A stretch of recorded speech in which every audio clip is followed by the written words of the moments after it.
Hey everybody, welcome to a later stream than usual. I did that because I have a lot of people that comment that they miss streams when I do them at about 4 o'clock my time. So I'm starting this one at 6 o'clock my time, so we'll see how that works out for people. This is going to be a short one because I'm just sort of sanding and prepping the shell here. I've 3D printed this shell. You can kind of still see where it's in different parts. I've glued it together, and then I also backed it with plaster because I'm going to be doing the vacuform technique over this to make the actual shell, because it makes such a thin, strong structure that's all in one piece. It's not glued together in multiple pieces like the 3D print is. Thanks for tuning in so fast, guys. It's always fun to see you guys come in here and hang out. So with this one, basically I've gone over and I've sanded it pretty intensely, and all that's left are like the deepest valleys. I went over, and basically when you 3D print, you have a lot of like zigzag surfaces where you have low areas and high areas. So I've gone through and kind of evened out all of the high areas. So what this red stuff is a type of Bondo that you don't have to mix together. It's just glazing and spot putty. And this is basically like spackle, but a lot more resistant to like moisture and sanding and stuff. So it's a really good way to quickly clean up 3D prints because you don't have to mix anything together. All you have to do is squeeze it out of the tube like toothpaste, and a little goes a long way. Unfortunately, can't see it under a mask right now because it's in this plaster and dirty state. If I tried to put a mask on this right now, it would kind of tear and rip the mask up. Here's some fabric. This is as close as I can get right now to show you kind of just what the shape of it looks like. So it's got a pretty good shape, pretty smooth, and it's super symmetrical. It's not not, kind of asymmetrical like they can usually be when you sculpt them by hand. It's really hard to get the symmetry perfect when you sculpt it by hand, but being 3D printed, it's perfect. It was printed, the same on both sides. So I'm going to continue on with this kind of spackling process I'm doing here. I've already done a little bit of it. So, not anything too super exciting. I've got some other things. Really fast, I want to show you guys, since I mentioned about the moving shutters being folders. This is something you guys should look into. These are Jam heavy-duty 2-pocket plastic folders, and you can buy just black ones. I got 2 packages, which was more than enough because there are 6 of these per package. So, they're perfect. They don't have, when you go to Target or Walmart, a lot of times they have like Mead or their brand printed on them. These have no printing, just all plastic. No glitter. Like I noticed glitter in some of the other folders I've bought at Walmart. And so these are good. I'm just going to recommend these to people because I got it on Amazon. It was only $10 for 6 of these folders, and that's all you'd need. You could do probably multiple shutter components just with all of these 6 different folders. But I got 2 packages just because I'll probably end up making a bunch of these and doing a bunch of tests and stuff. So that's a cool thing to look into. I'll be recommending that to people when it's time to, kind of actually put this out there as like a kit, because that's how this is going to work, I think. I'll have the 3D printable files out there, but I think it will work well, and with all of my future sales, I think if I just kind of stuck to giving the pieces out rather than building the whole thing, just sold kits essentially. So what I'm doing is I'm just kind of scraping this on like spackle, or you can think of it kind of like frosting with a knife.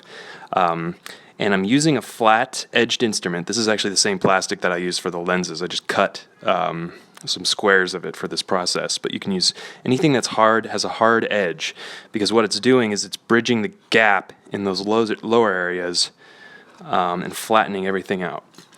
And there's some excess material being left on here, but it's all right because this plastic is much harder to sand than the spackle, the spot putty I'm putting on. And so when you sand it, you'll go through the spot putty pretty easily and then get down to the plastic. So any spot putty in between these little plastic mountain ranges in the little valleys is protected, and that really smooths it out nicely. Basically gives it a glossy surface. Which is important because I'm excited to do so many different things like Iron Man or RoboCop or anything like that, because it's just so much simpler to do that kind of thing with 3D printing than it is to build every component by hand and have to really think about how you're going to construct every single little component. Whereas 3D printing, it's just like, okay, well, I'm going to print it. Easy. I'm going to design it. The designing part is the difficult part, but it's so much easier. Okay, so I've gone along and just made sure that every little nook and cranny is filled with this stuff. And the scraping kind of puts pressure and fills those gaps.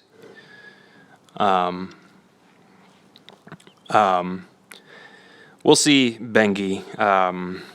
Bengi just asked, so all you use for the lenses is folders? I actually haven't done that yet. I cast my own plastic for my first mask that I did a year ago. I cast my own thin sheets of black plastic with liquid plastic, but they weren't very consistently thick. They were thin in some areas and thick in others, and that kind of messed up the moving component aspect. And those folders are so great because they are really low friction. They just like slide together like they were designed for that. I guess they were, to not stick together or something. Golden just asked how much I plan to sell the 3D printable STL files for. I'm not sure. I wanna make sure it's fair, and because I kind of my biggest thing was is how to get this stuff out there without me having to sit and break my back doing it. So I don't really care to make it super expensive or anything like that.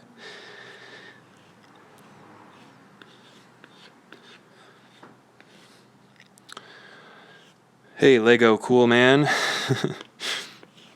Shout out to you since you said hi. Hi to everyone. Thanks for tuning in, guys. Let me know in the comments how like the later stream time works, because I've just been seeing so many comments from people about missing it, that it seems like it's a little too early in the afternoon when I was doing it before. And I might have done this one a little too late, because I know that on the East Coast it's almost 9 o'clock, so got to figure out a good time. But then there are people on the other side of the world who this is the middle of the night for them, so who knows.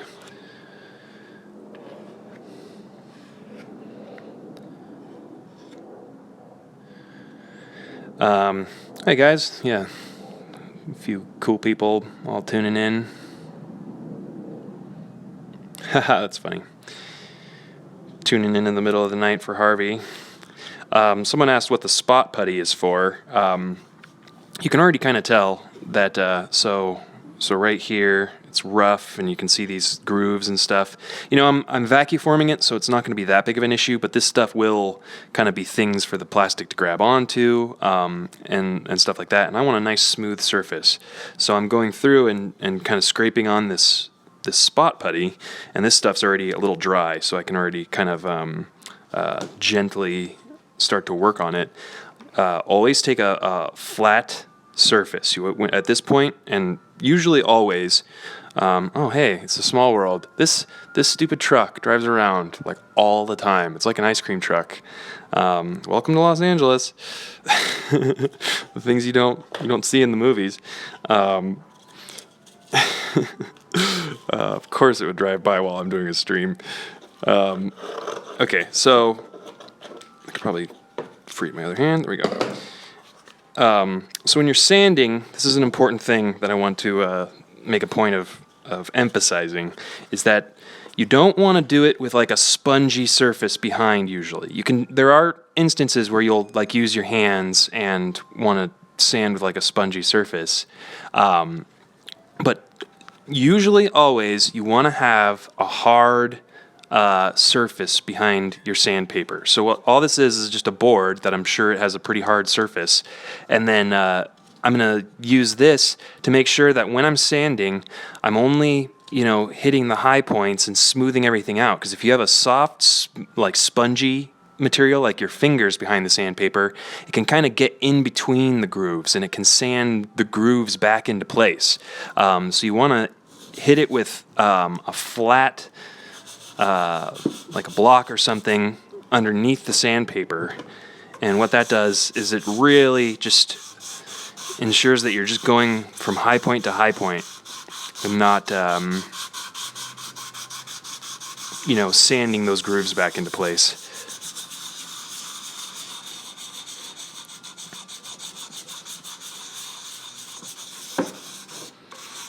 And that's another reason why I use this spot putty is it's so fast. It dries basically a minute or two after you put it on there because it's in such thin amounts. But already this is getting pretty, just evenly smooth, uniform height all around. I can even go through and do another layer. But what I'll do after this is a heavy layer of primer. And that'll kind of be the last stage necessary to get it to the height it needs to be at. Yep, it's the ice cream truck. See, the problem is I will never ever go out and get ice cream, even though the ice cream truck is fun sometimes, because this thing's more like a raccoon. It's like if I go out and feed it, then it's going to show up more often, and maybe more will show up. Really dislike that thing.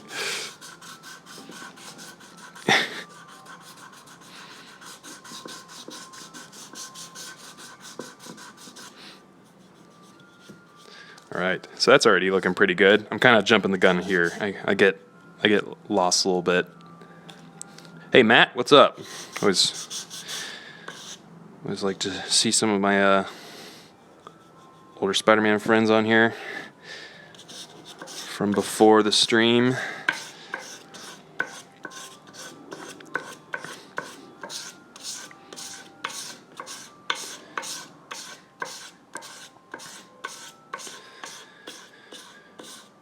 I know I always take a minute to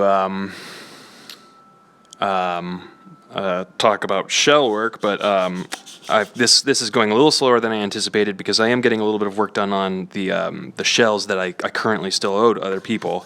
So it's kind of one of those things where I shouldn't be trying to do two at the same time. So I'm hopeful that once this is done, because this is going to be done in a matter of days. I'll have it out of the way and I can kind of be like, okay, good. I can make the video and the streams and stuff on it, and then I can focus on getting people the stuff they're waiting for. So I'm excited for that.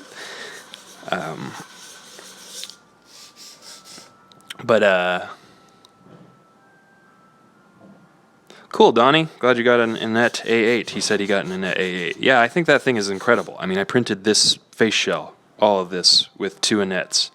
And it's not the highest quality. You can kind of see the quality in my sanding here. You can still see that even though I sanded to get everything uniform, there's still some really deep little crevices. But they don't matter. Once you just spackle it in, it goes away immediately. Like, I'm excited to make, like, movie accurate looking Iron Man suits and stuff. And it being so much easier than it ever has been. I did an Iron Man suit like 5 years ago, and it was just so difficult doing all of the pieces. And then the difficult thing about making a suit of armor by hand, anyone who's made one can empathize, is the body is so frustrating because you have one hand, you have your left hand, and it has so many intricate little things, and then you have to build your right hand, and your right hand has all of the same little intricate things just totally flipped. So you have to do everything just mirrored for so many aspects of the body. Both legs, both arms, both feet, both hands.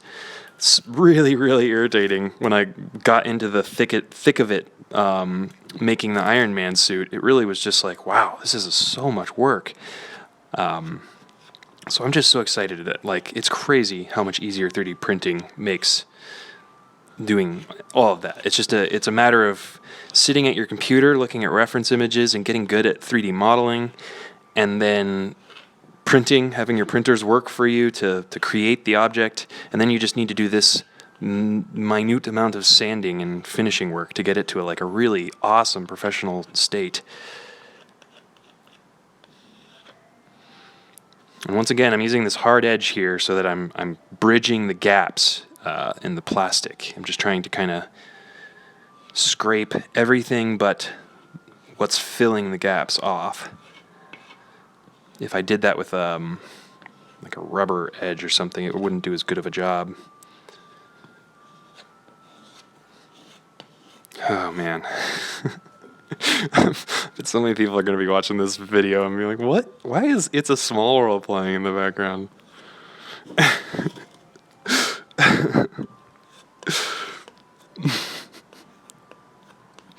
It's so funny.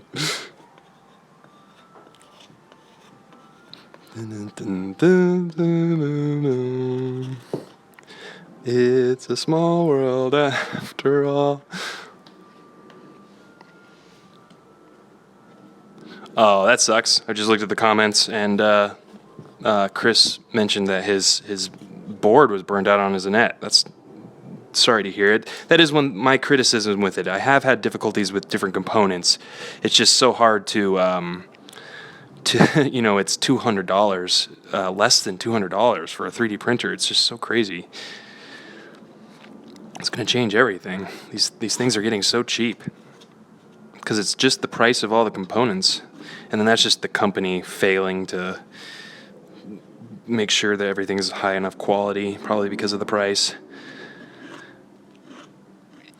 I've kind of also wondered if they know they can get away with lower quality components because people get the Annette, they assemble it, and then one component isn't working or something, and they're really unlikely to actually, take the whole thing apart and ship it back and want a refund or even just get the missing component. They probably just deal with it. That's kind of what I did.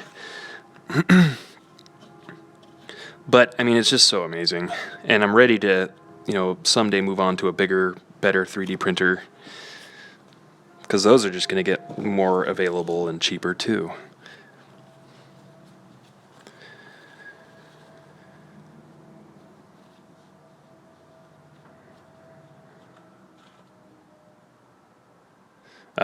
Kind of reading comments right now, backing up a little bit. Brian asked if I'd ever considered doing a Raimi pattern. I'm not as interested in doing the stuff that is widely available. Like Spidey Planet has done a great Raimi suit for a long time. So my thoughts have always been like, well, I could just get a Spidey Planet suit if I really wanted one of those. But if you know me and my work, I like making the stuff more really than wearing it. Even I don't wear my stuff very often, and so that's kind of why it's just all of this for me is about kind of like the challenge and the fun of it, and it's less fun to go and attempt a suit that's already been done. I think someday from a collection standpoint, because I'm kind of already starting to think of a collection standpoint. Like I really am wanting to do a RoboCop suit from the original RoboCop. The more I work with 3D printing stuff, that sounds fun. I want to do an Iron Man suit, so I'm kind of thinking of collecting, sort of Hall of Armor, and so maybe I'll do a Raimi suit at some point in there, depending on how Spider-Man fits in a Hall of Armor. Anytime I've seen a Spider-Man suit displayed professionally, it's always a mannequin that has him like upside down on the wall or on the ceiling or something like that. That's always how Spider-Man is displayed professionally. Never like in a Hall of Armor.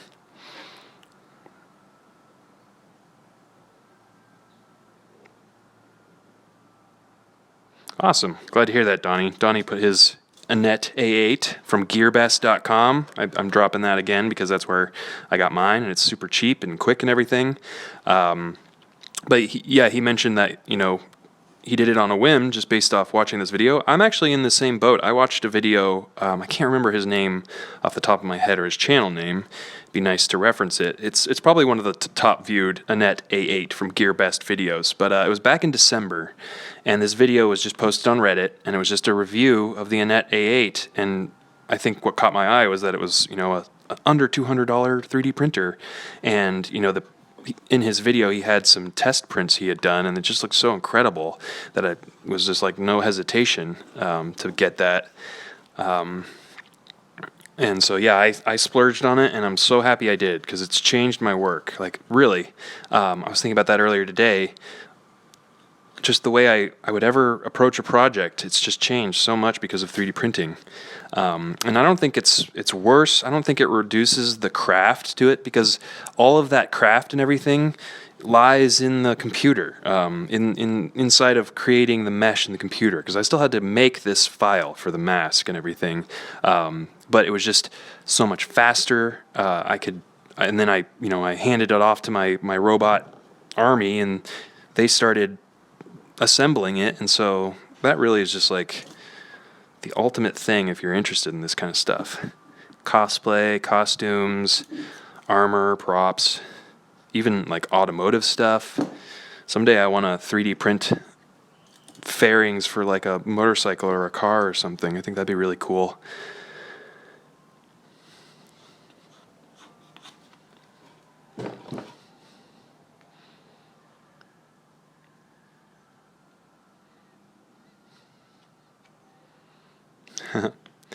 Well, I'm glad to hear that I got Gear Best another Annette A8 sale.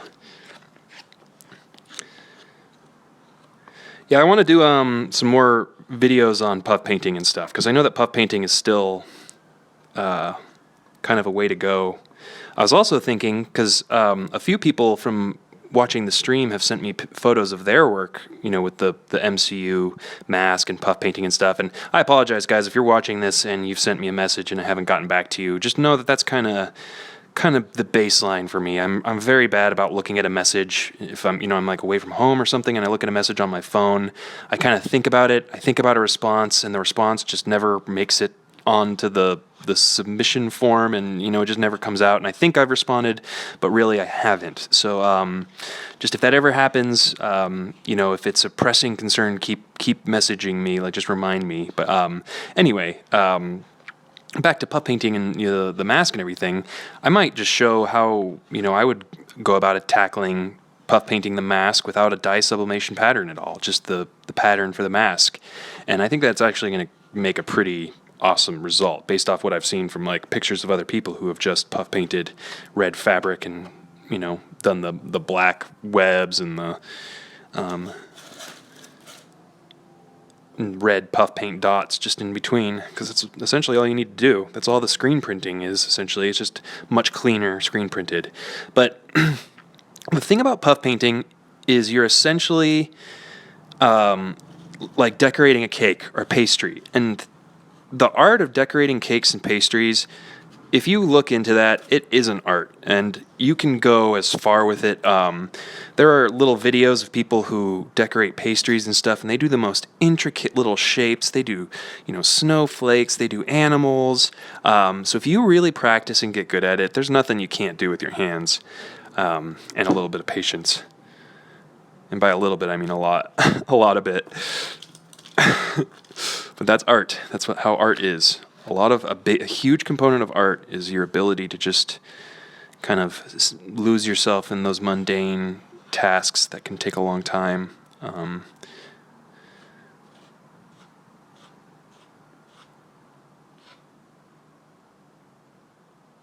Oh yeah, Donnie just mentioned that he's a tattoo artist, and that's huge. Tattooing is all done by hand, so. That's definitely, I've talked in my stream about high stress work, just work that it's like you can't mess up. You can't mess that up. That's just high stress work. It just gets so stressful. I couldn't imagine being a tattoo artist for that reason. It's like if you mess up, you have to figure out some way to fix the screw up, I guess.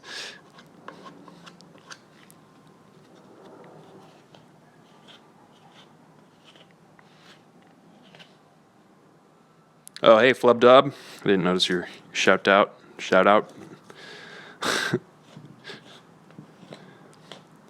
Yeah, so I know I had said that, last Thursday I would hopefully have the moving MCU shell, but since then I've kind of adjusted my schedule a little bit here, and so now it's a little more up in the air. I mean, you'll know when it's getting close because I've been pretty open with all this stuff. I've been posting pictures on my Instagram that, if someone's poaching information here, they'll be able to glean a little bit of information, but I haven't given enough a lot of key bits of information that I have yet to give out about the shell and how it functions and stuff. But I'm still, kind of in awe of how quick and precise 3D printing has made this process too. Because I hadn't even considered, back when I made the first shell and was thinking about the adjustments, I hadn't even considered 3D printing for making the actual final shell, but I made this file, and then it helps so much for making the lenses. I've already vacuformed the lenses. I vacuformed the lens buck with a very, I finished it for vacuforming in a very similar way to this. I just did the spackle and scraped it. You're just scraping off all the high points. Every now and then I have to kind of scrape off my tool because it gets a lot of this dried, it takes on this kind of like clay texture as it dries. And I really have to, get it off there. Or else that can get into the little valleys and scoop out some of the filler. You just never want any of that to happen.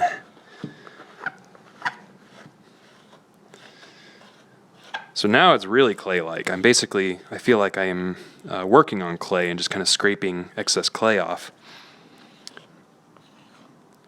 That's how fast this spot putty cures. And there's other things you can do. Like if I had some of the Reynolds product, Reynolds has a new stuff where basically you mix together the two components and you put it on top of the shell, and it'll get all over and make it nice and glossy and smooth. It fills in all the little gaps and everything. And if I had some of that, I'd probably try it for this. But since I don't, fly visiting. These are the little flies that I feed to the mantises that I showed you a few streams ago. I still have those out living on my porch. It's fun to feed them flies every now and then.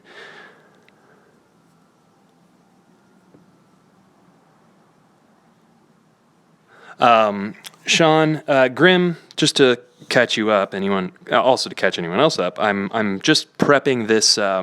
This is a vacuform buck for vacuforming the final shell, and I've backed it up with plaster to make it more solid, and so it won't melt and crunch down while being vacuformed. And then Sean asked, why not do a silicone mold and like a resin instead of vacuforming? You could do that, and I used to do that initially, but the way I was doing my resining, my slush casting, I didn't do it a very precise, good way, kind of like the fiberglass process. Probably a fiberglass shell would be the best way to do it if you made a silicone mold, would be to make a fiberglass casting on the inside, because fiberglass is so strong and light. But the ABS shell is actually really, really good vacuformed, because you use a thick enough ABS and it makes a really sturdy, strong shell, and it's really lightweight and it's really evenly thick. It's got a really nice even thickness. I made this shell too thick. I made it 1/8 of an inch thick, and that was going to be an issue with the lenses because it was too thick around the eyes. But when I vacuform it, it won't be an issue anymore because it'll get thin enough. I kind of already let some of my filler dry up over here.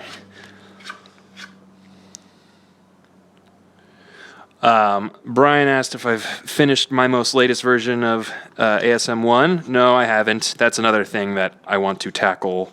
Really, I mean, my problem is that I always I take on too many projects at once. Pretty much I'm realizing that about myself, which is kind of why I'm right now just get the MCU shell done. Because right now, in the kind of grander scheme of things, it's two months until the Marvel Spider-Man movie comes out, so I want to have this done right for the premiere and done in time for that, for people that want that information. And then once that's done, which is soon, I'm going to be done with this. Once I vacuum form this, it's kind of a matter of assembly. It's only a matter of days, really. Then I can go back to the ASM face shells that I owe people, and then also that ASM1 costume that I still have to sew together and make a tutorial for. Because that one, I know I have to make a tutorial for it because I've been selling the ASM1 file, but it's hard. It's a hard thing to put together if you don't have some sort of guide to do it. And so I've been selling that file, and I know that I need to get that series of streams about putting that together done. So to answer your question, yeah, it's kind of just all in my head, and then that's El Fett's suit. That's Fernando's ASM1 suit that he puff painted, and he wants that for Comic-Con. So that's kind of the goal date there. So I'm going to try to, kind of get my ducks in a row and have that all done for that. Donnie asked if I used PLA or ABS plastic to print the shell, because those are materials that you can print with. PLA, I used PLA. PLA is a little easier to print with. It doesn't need to be quite as hot, and you don't need to have quite as hot of a print bed, and it's not as likely to warp and stuff. And so that's why I used that, because these are bigger pieces, and on a larger piece you have more of a chance of a part peeling up and warping with ABS. And that's kind of been my experience. Is the Annette's an awesome, versatile little printer. It just doesn't have quite a bit, quite as good of an ability to print ABS, because it's not like an enclosed box. An ABS needs to stay pretty hot while it prints. So I've been thinking of making an enclosed chamber for my printers, kind of making them look a little bit more like they're like a more professional 3D printer that actually has its own enclosure and a door you open to get to the print, because then you can moderate the heat inside. And as long as it doesn't get so hot that the electronics burn out, that's one thing that you have to keep in mind. It has to have some ventilation, but as long as it doesn't get too hot, it's really good for doing ABS and stuff.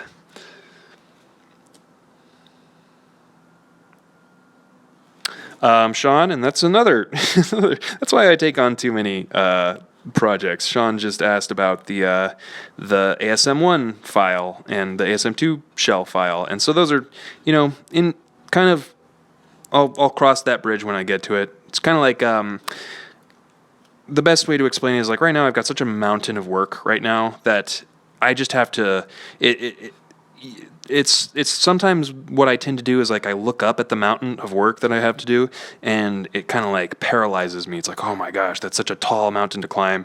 So I have to kind of just look down and walk. I just have to be okay, do something, just get something done. And right now it's get the MCU shell out, get the MCU shell out. So I can't exactly tell you when I'll be at what point on the mountain, but I'll just I'm walking here up the mountain. That's kind of where I'm at with my work right now. It's just I have such a tendency, and that's it's a realization I made, is I do it to myself. It's not like it's some kind of circumstance I've found myself in. I do it to myself, where I take on a bunch of projects and I get really excited about all of them, and I want to get them done, but I just lack the ability to multitask all of it. And so I've read up a little bit on it, and one thing is that you're supposed to just kind of when you're in a situation like that where you've got so much to do that you're not getting much done, you've got to just focus on one thing at a time, and not allow the multitasking element to kind of stop it all up. So I'm excited because this is just almost done, and then it's out of the way. A year-long commitment to Alex, and that's the other thing, is that Alex won that contest a year ago. I mean, everyone saw that contest and everything, and he's been waiting this whole time for this thing to be done. It was a dumb thing of me to promise at the time, but I still did. So, and I did that before I sold a single face shell. So it's kind of wrong of me to prioritize face shells. But the other thing is I promised those face shells to people that I sold prints to before that contest. So it's all a big web of who I promised what in my head. So that's why I kind of have to just keep my head down and make progress. Just any progress is good progress right here. That's funny. Donnie, who the one who just got a net A8, asked about the upgrades that you can print for it, and that is one of the coolest things about the Anet A8 is that it's this $175 3D printer, and so it comes in a very basic state. But what you can do as soon as you get it is you can start printing modifications for it. Like you can print belt tighteners, you can print stabilization structures, you can print a spool holder. Spool holder is probably one of the most important things to print right when you get it. And then actually get a spool, get some like bearings. They're the same size bearings that as in rollerblade wheels, I realized. I kind of took apart some rollerblade wheels to get their bearings out. But bearings help a lot because if your spool doesn't feed really evenly and nicely and smoothly, then as you're printing, like especially if you're printing overnight, there's a high chance that your spool will get kind of like tangled up, and that can really mess up your print. It can kind of like strangle the 3D printer of material, and then you have a missing spot in your print in the middle. That happened to me a few times when I first got my print, and then I had to print those spool holders.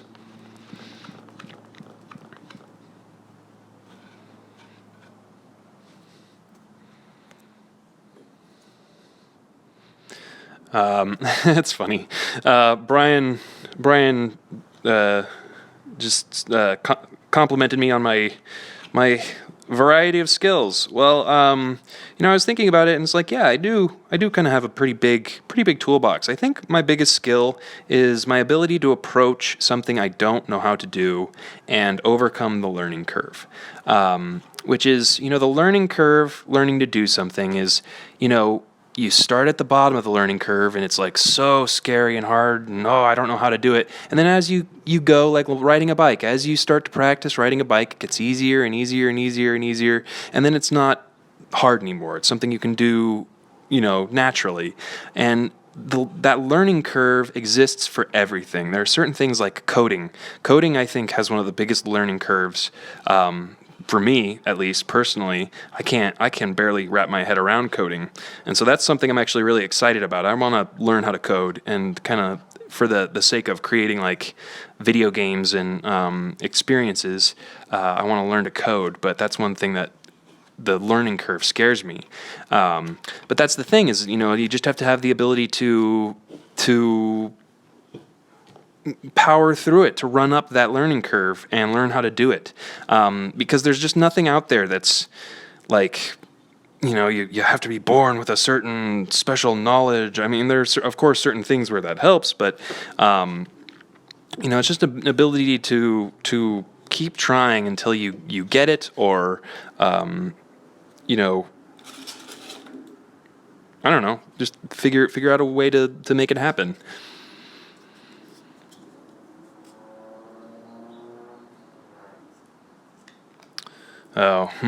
Sean just commented. Yeah. Well, first, Grim. Yeah, that's the printer I'm talking about, the Anet A8. And look at GearBest.com. GearBest.com is going to be the cheapest place that I've seen it.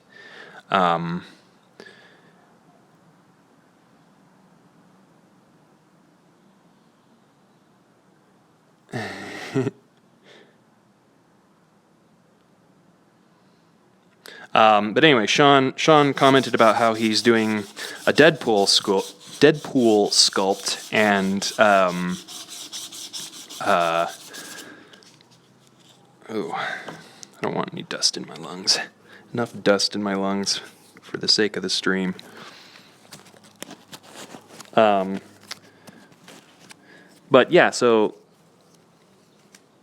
sorry. Sean was talking about how he's doing a Deadpool mask, and he wants to some information on casting it in silicone, and that's something that I'm kind of disappointed that I haven't covered yet, is just kind of like the basic steps of mask making, like making a bust of your own head with plaster bandages, sculpting a mask or like a helmet. Like I have a video where I sculpt a Batman mask on top of a bust of my own head, but it doesn't go into like great detail or anything. And once again, if you didn't catch it the first time, what I'm doing here, you have to use, there we go. You have to use a flat surface on this step, or even you can use a curved or a round surface for curved items, but that's a little more advanced. But you have to use a flat surface when you're trying to smooth things out like this, because if I were to be just using my fingers, like rubbing back and forth with my fingers are soft and spongy, and they get into those little gaps between the plastic. And so by using a flat surface, I'm just, only going between those plastic high points and then leaving the flat filler in between.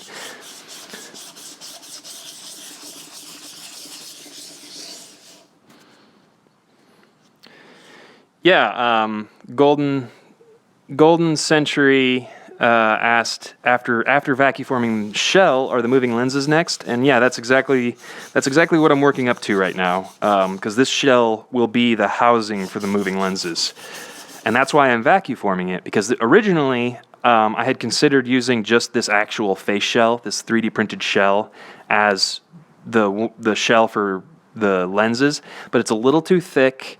It doesn't quite fit my head.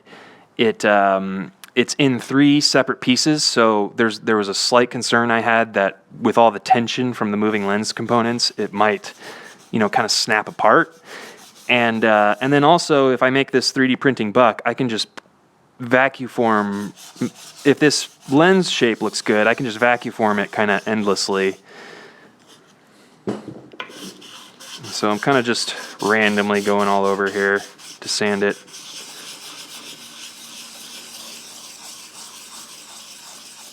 And like I said earlier, the sandpaper goes through the filler and the Bondo much faster than it goes through the plastic. The sandpaper actually, it takes a lot of work to sand away the plastic with this fine of a sandpaper.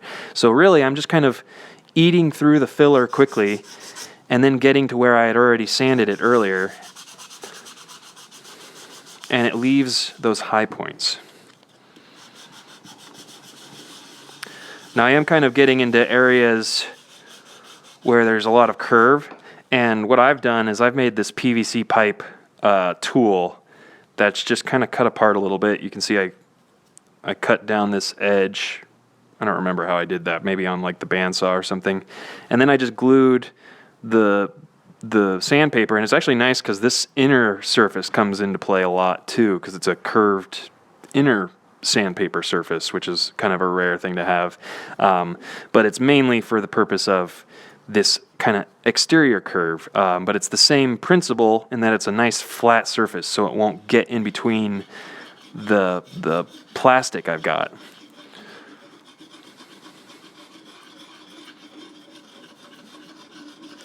I'm gonna have to fill that nose a little bit better. I'm probably going to have to fill just these gaps in general. Again, they didn't really get filled very well.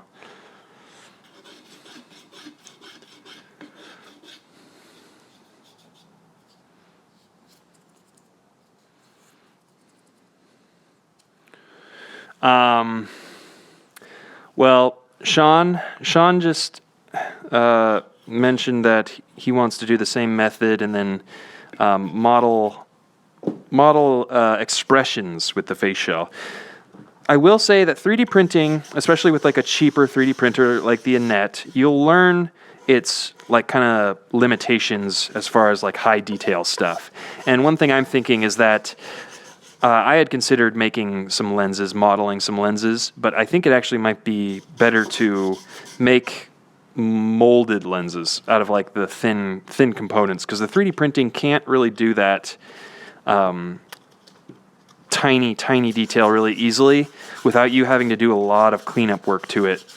And so there are still there's still aspects where I'm glad I've got my practical knowledge of like, okay, well, maybe it'd be a little easier to make a lens with this other material and then cast it. And,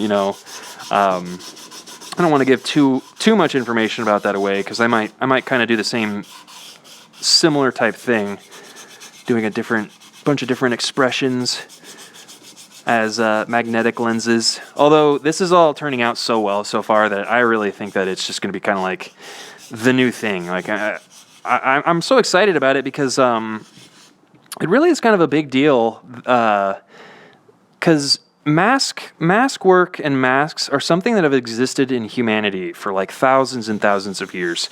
We've been making masks and telling stories with masks for so long. It's such an ingrained part of humanity. And there are still, when I went to college at SMU, I went to college for theater, and I had a guest director in a show that I was cast in who, his name is Mace Perlman, and he was a really expert in masks and commedia dell'arte. And it's really, it's such a huge world. Masks are such a huge world and so hugely important to people that it is pretty crazy to have a mask with expression, because that's one of the biggest things about masks is that they don't have expression, and you have to express with your body. The movements and the expressions have to be in your movements and in your voice and stuff, and it's created such an awesome, art form from that. Commedia dell'arte is kind of the several centuries old art form of all of your little, or all of the different types of like clowns, essentially, different archetypes of clowns that are still used in like modern comedy. Well, maybe not so much modern comedy, but there have been modern comedies that use kind of commedia dell'arte stuff. It's just really crazy that, there's this whole world of masks and stuff, and this moving lens stuff is kind of new, kind of a brand new thing in the world of masks. But I will say, obviously they've had animatronics, and like the Ninja Turtles were so incredible, but those are pretty big productions. Having, you need to have a puppeteer, you need to have, you have to have power supplied to it, you need to have space for all of the components and stuff, and so this is all a lot cheaper and easier to do than that, so, and controllable by the person wearing it, so, kind of clogging my sandpaper here with some of the filler that wasn't quite dry over on this side. But you can already see how nice that is looking. Nice and smooth. Really fills in those gaps. And then when I prime it, it really, you can really see that there's not too big of a difference in height there. So I'm going to get a new piece of sandpaper here.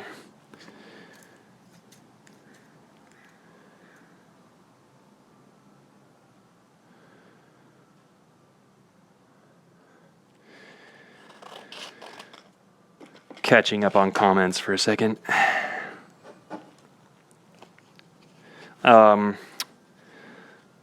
Dalton says he's got a laggy stream. Let me know if anyone else is getting some lag. And then Ethan asked, how would you go about sculpting web shooters? I'm planning on using plasticine, but not really sure how to start. One thing I'll recommend, and it took me a long time to figure this out. It can be really hard, really hard to sculpt like technical looking things. Like if you're trying to sculpt, say like an Iron Man helmet, or well, that's not a good example because there are so many curves that it kind of is necessary to sculpt it. There are certain times, say you're building a web shooter, and I actually did this on pretty much all of the web shooters I did. It almost makes more sense to find bits of wood, find bits of I won't say cardboard or foam core, things that you can sand. You can sand and you can finish kind of like what I'm doing right now, and take all of those little components and then glue them together and then kind of, use spackle like what I'm using now. And that's going to be a really good method to make more mechanical things. Because the problem with sculpting is it's so hard to sculpt like a flat surface and a flat edge and then another flat surface that comes up against that flat edge, that you can really just could drive yourself nuts trying to sculpt something mechanical looking. And really, I mean, if you want the honest truth, learn to 3D model it. Learn to model in Blender, because if you're wanting this web shooter, then you're displaying an interest in it. And I will say that you probably have a long life ahead of you of being interested in this kind of stuff. So learn to model now. Learn to model in Blender now. Don't wait. There's no reason to wait. It's easy. There are a lot of tutorials. It's free. And then you find someone who has a 3D printer like your school, or convince your family. Because a 3D printer, I keep telling people to try to convince their family or to go in with their friends. I really think that that's something that would be easy to convince a family to buy, because it's something that if you're younger, you really can angle it that it's like this amazing thing that someday you could have a job in manufacturing or something, and really, someday you might. Because it's a practical thing that you learn a skill from.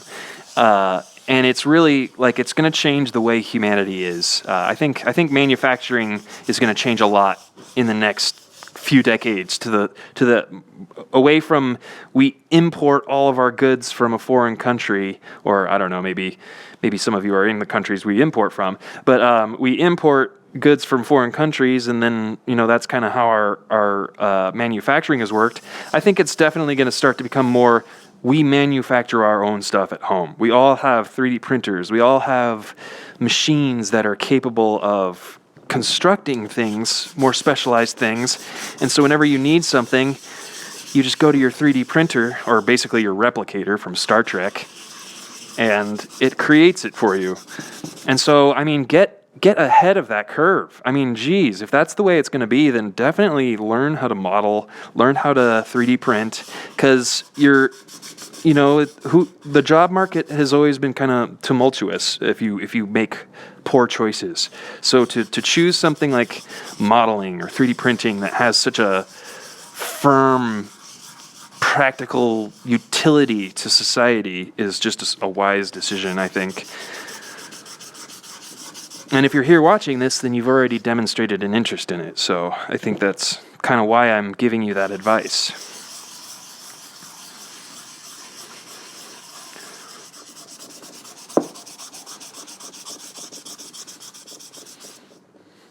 Yeah, so that's smoothing it out really nice, and it's smoothing out like this gap I had in there. And the key again is just this flat surface, sanding with a flat surface, because it can never get inside. That's how I'm getting these kind of flat sections right here and flat sections right here. It's just leveling off between the plastic components.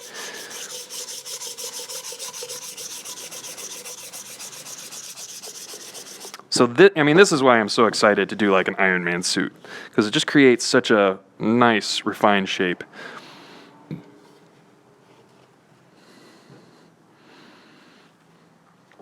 Yeah, so I don't know. I never used the 3D printer or 3D printing when I was in school, because that was back in the early 2000s, and that was I remember when my school got a 3D printer. I had a few friends who worked in programs and stuff that did that, but it was a really technical program. It was kind of like CAD and stuff like that. So I never really ventured into that. Yeah, I mean, schools typically have 3D printers and stuff now. And I don't know what their policies are on letting you use them or what they'll let you print.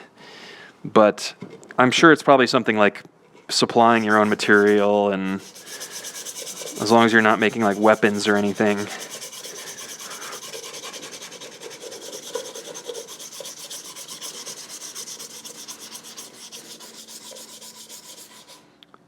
Hi, Manchi. Thanks for tuning in.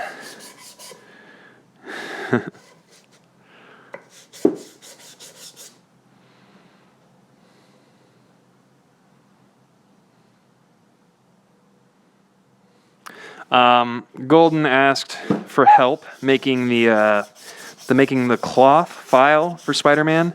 I might give it out eventually. I'm not going to give it out before I've done one. I'll never do that. That's kind of feeding right into the people who kind of poach information and patterns and stuff off of me, which I unfortunately have dealt with a little too often in the past. People like to kind of take advantage of the fact that I don't typically get to that end stage where, I'm on a rooftop modeling the costume, in a photo shoot. It seems like everyone else is much more driven to get to that stage, and I just don't really care that much about that. But that's always kind of made my work lesser known, and so it makes it easier for people to sweep in and just kind of like gleam stuff off of me, and then they're the ones that go out and have those photo shoots, and it's kind of those photo shoots that are what get people fans in a quick manner. So I just don't really care though. I'm really digging the whole setup of this, and then once I'm done with MCU Spider-Man, I'm just going to move on to something else. I've mentioned, oh wow, that's crazy.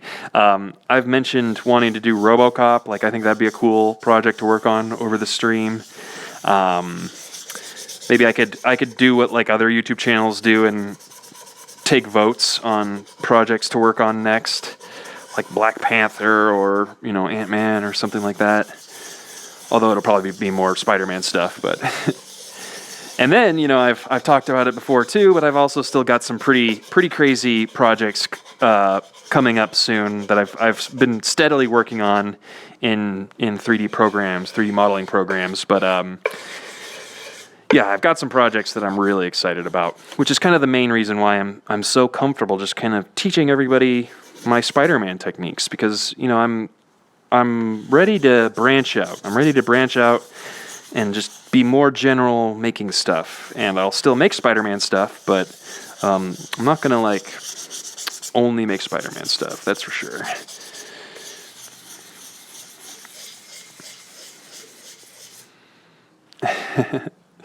That's crazy that one of you, it's 7 a.m. And yeah, I also apologize that this isn't the most exciting stream. I'm just sanding and polishing. I mean, it looks cool. The shell's starting to look pretty good already. But yeah, not a ton of new stuff. I'm gonna be careful about what information I release until I have my own moving face shell up and running, so that I don't accidentally give away enough information that you guys can kind of take it and run with it. Without me. But I honestly really don't care that much about that. I'm just not going to let it happen easily.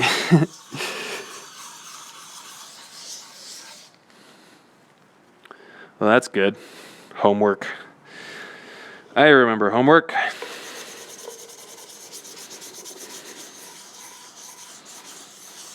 This is my homework.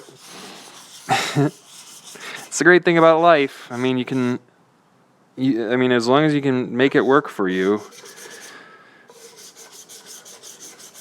Kind of really all depends. I mean, I'm not sitting in the biggest house right now. I have a garage, which is nice, but I'm not the most super wildly successful person in the world, but I really like what I do. And so that to me is its own form of success.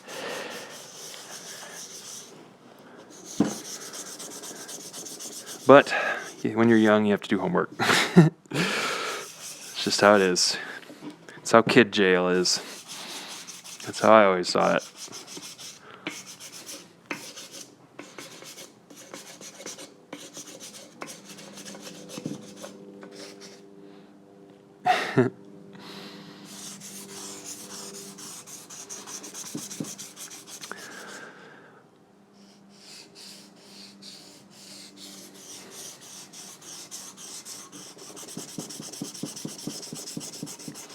Yeah, and I rag on homework and school and stuff sometimes, but, I look back and it's such an awesome thing. Like, I wouldn't be the person that I am if I didn't get the critical thinking skills and just all the awesome teachers I met. School really was awesome. It's just homework. Homework's so dumb. Such a dumb thing. And the thing is that it's not like some thing that we know. Well, I mean, I don't know if I want to have this conversation with someone who still has to do homework in their life, because I don't want to like have you doubting the importance of homework. It's definitely important.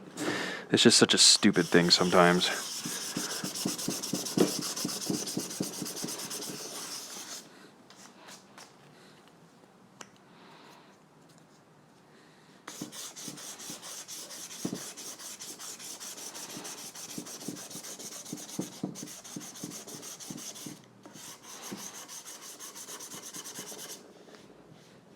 It's kind of starting to look like a clay, like a pottery, because of all of the Bondo I put on it. But yeah, this is going to vacuform really nicely. It's not going to have too many little deformations and stuff on it, which is good for the next step, which is assembling all the components and everything onto it.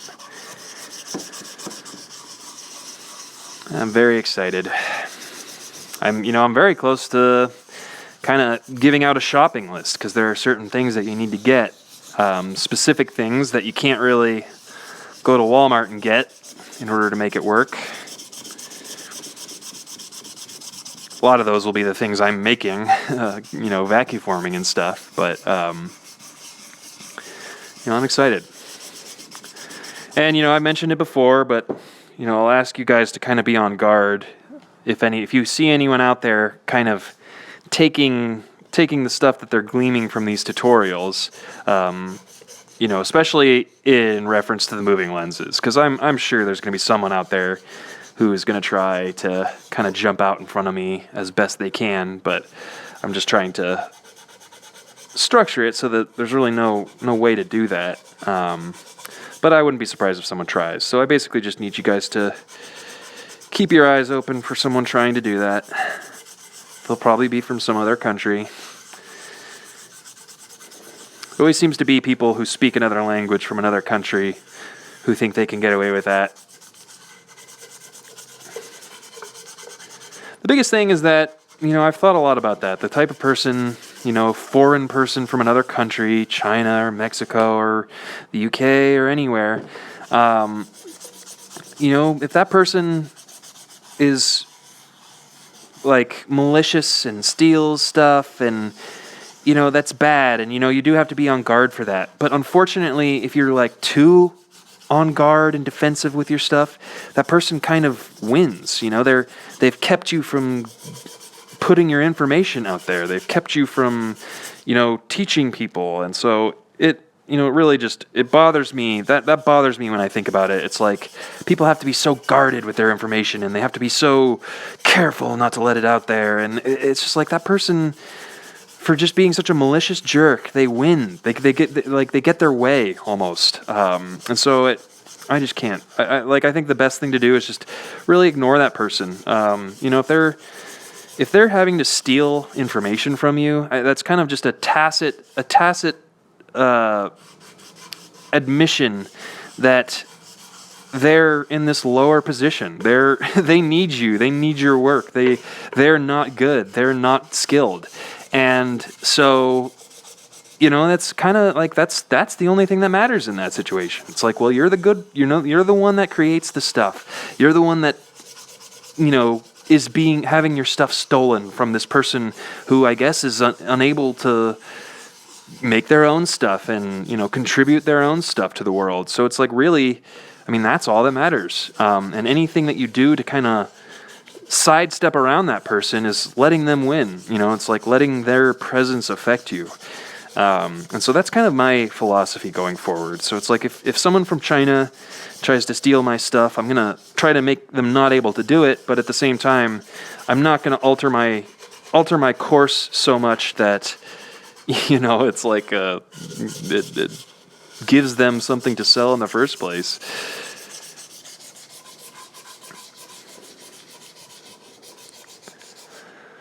But it's okay. I mean, honestly, I kind of feel bad for people like that. I mean, if you're having to steal from someone on the internet, you're probably not in like a fantastic place in your life. It's kind of always what I think back on, that those people, it's like, yeah, it sucks that I'm being like robbed basically, but at the same time, it's like it's better than them actually like robbing people literally and hurting someone potentially.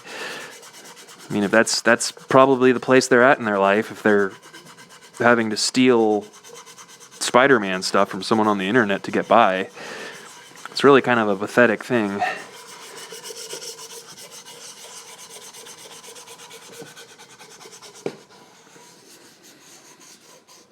Yeah, I agree, Maximus, that you have to forget about them, move on.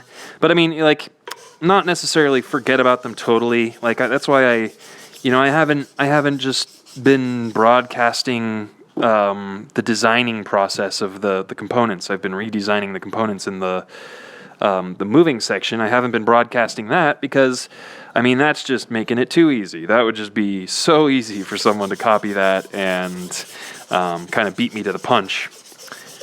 And that's kind of a worst case scenario, because then I can't claim that they stole it from me. Well, I could, because I have the series of streams leading up to it, but you just have to be defensive about that stuff, basically. You have to be on guard.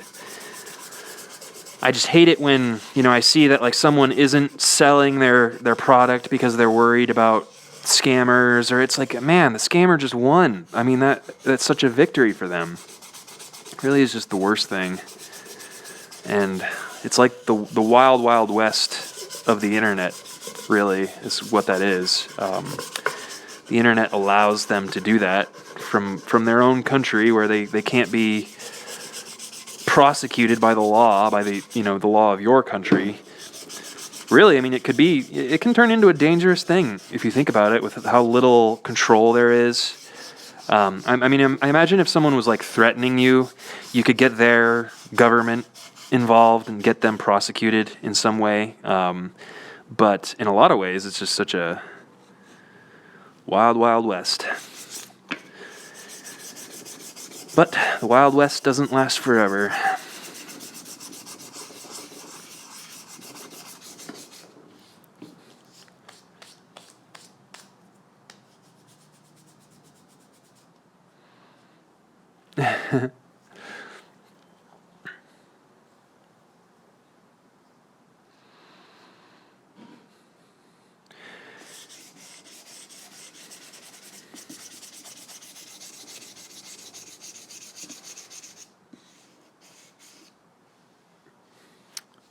Yeah, Arachnaboy had a comment about his parents not wanting him to get or not letting him buy a Spider-Man suit. Yeah, I could see buying one, especially because it's hard, because these suits are so expensive. A lot of work goes into them, and someone on the outside, I mean, I'm sure all of us can relate on this, that people on the outside don't really get it. They don't like. So wait, you want to dress up like Spider-Man and want to spend a lot of money? Like, they really just don't understand the appeal, how happy it makes people. Like, it's frustrating, really. It's just frustrating dealing with that kind of person that can't kind of see that it makes you happy. It makes all the people that see the suit, like anywhere you go, it makes everyone happy.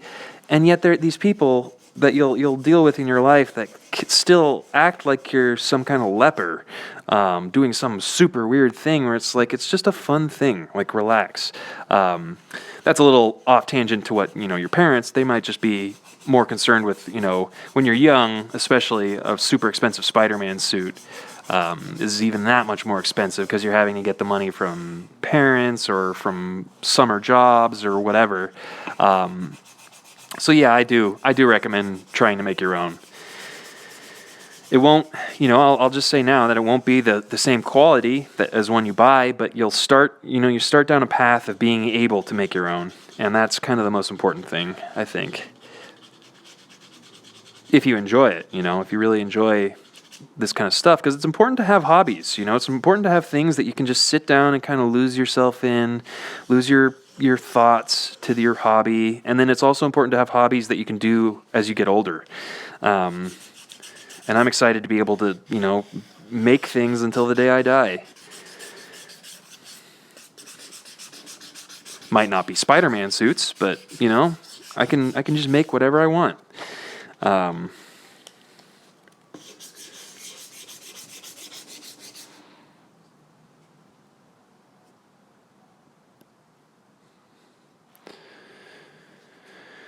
Yeah, so I mean, I can empathize with parents because they're just. I mean, there are a lot of different kind of areas where people want to spend money on high quality things. Like musical equipment, cars, motorcycles. There's a lot of stuff out there where when you get into it, when you get into the world of it, you start understanding like what the high quality stuff is, and what costs a lot of money, and why it costs a lot of money, and why you want it because it costs a lot of money. And so there are a lot of things out there in the world like that. And so I think it's kind of, people just need to realize that happens. Sometimes we have interests like that are eclectic to say the least, but are extreme enough. We're passionate enough that we need to spend money on it. We need to reach the level of quality, and there's only one way to do that. Well, two ways: spend money or get good.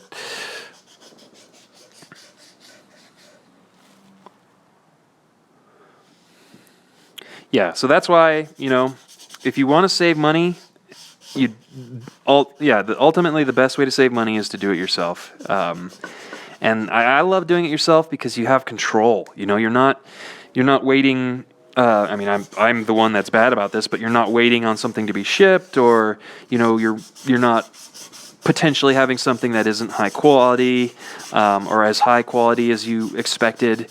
It's like if you're making something and it turns out poorly, that it was just all your fault, essentially. It was things that you can correct in your own work that can make it better, or you can make better.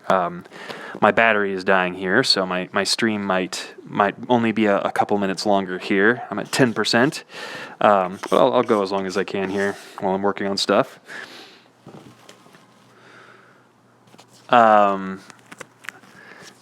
Javier just asked where I got the camera holder for my head. I actually made it. It's just some wire bent around my head right now.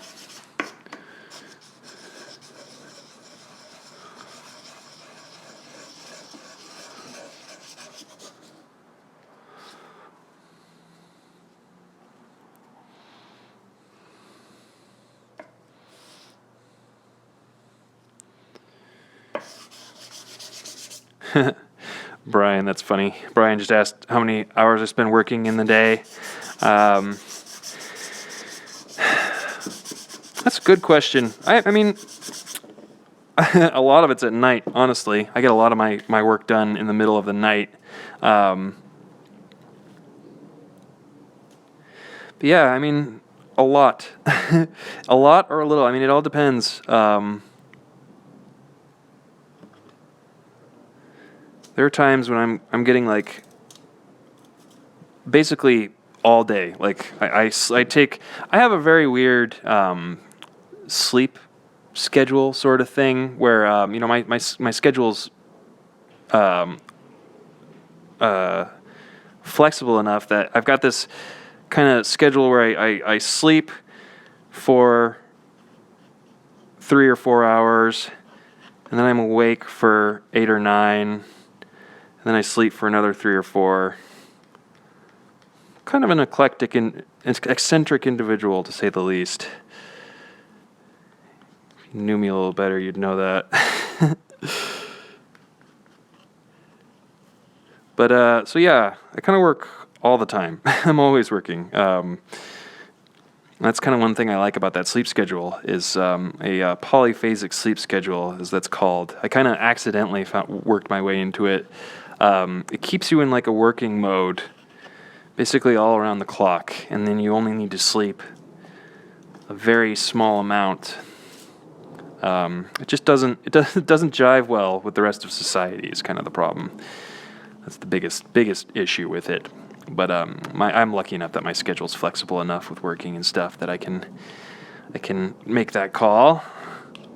And that's why, I'm trying to build this stuff into an actual, life where, I can stream and work, and that's all I need to do. It'd be really awesome. I'd love that a lot. I could help people with their projects. Yeah.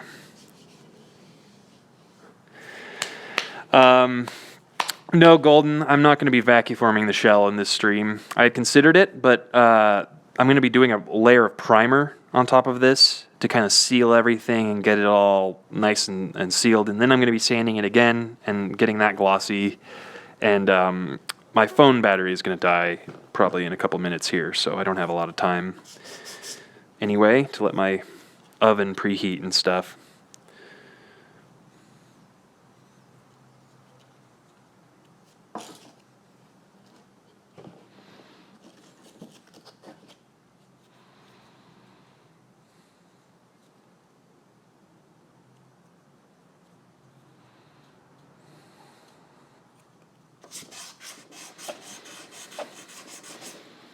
Brian, I've always been curious. Like,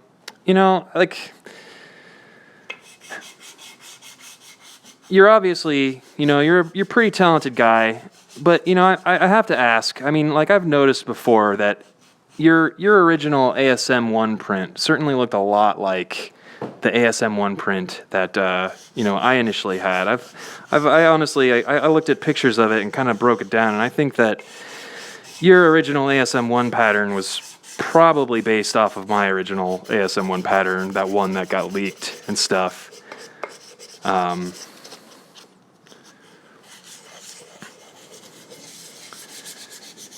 I mean, I hate to say it, I haven't seen too much of your stuff, but a lot of your stuff looks like a lot like mine.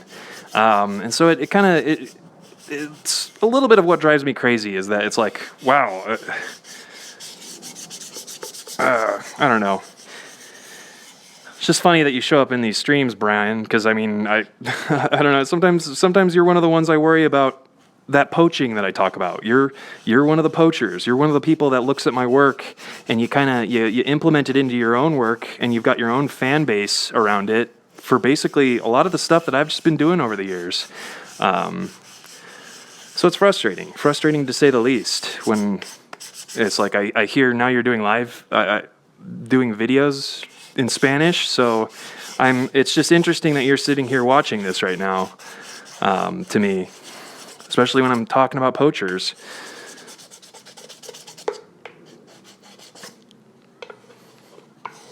I kind of wonder if there's going to be a Brian Alzate video on moving lenses shortly in the future.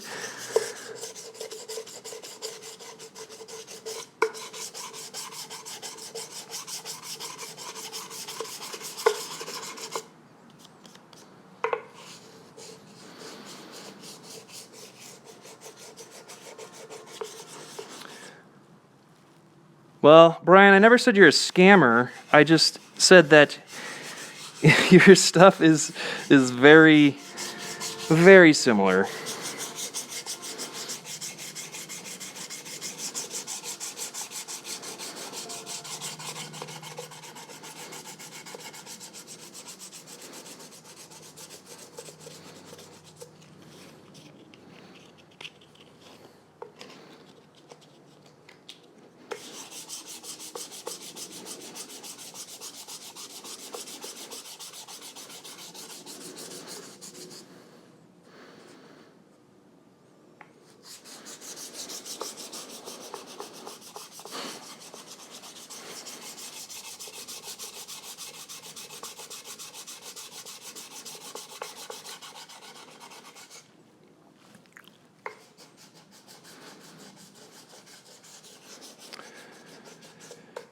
Yeah, Donnie, I don't really get your comment, but I can definitely see, and it sucks, and I hate that I kind of just had that little explosion there, because it frustrates me, but I'm frustrated because, I do work really hard at this stuff, and it's my own shortcomings that don't get it out to that level, but it's just really so frustrating to see someone else basically doing the exact same thing that you're doing, but having so much more success with it.